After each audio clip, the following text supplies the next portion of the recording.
How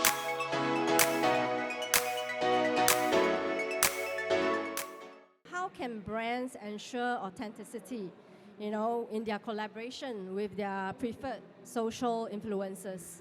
Typically, what I would say is the content will not do as well when it's heavily scripted. I would say heavily following a very strict storyline, word for word. I want to promote my meat. I definitely just want chefs, right? So they don't really, you need to kind of like be able to advise them, like they don't really think out of the box. The brand and KOL relationship is a bit like a matchmaking, right? You need to have the right attributes, it has to match each other. The KOL's values have to kind of resonate with yours.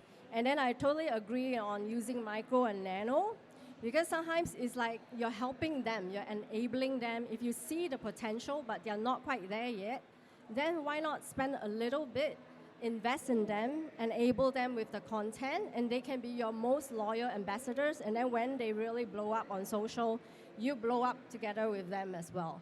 And then I also advise on brands like maybe using nurturing organic influencers, or maybe you have that hidden employee who is actually very, very popular on social. So you find somebody like that, just refer them to Joelle, who will help to groom them. ROI and effectiveness, investments, that's something that everybody wants to know.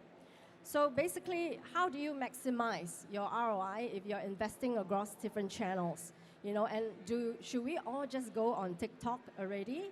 What are the repercussions if you don't go onto the latest channels? Typically, we can calculate the ROAS, the return on ad spend, click-through rate, conversions, add to carts, maybe even lead generation as well. So that's when it's a bit more ROI driven. And also, don't forget, measuring ROI is also building your brand value ROI. So you also need to look at your sentiment, sentiment score, whether your brand has built equity, definitely. there's value and everything. So these can also be measured if you're using some of the social media platforms and tools to curate, especially if you're posting across different channels. Sometimes having a single platform that gives you that holistic view is equally important.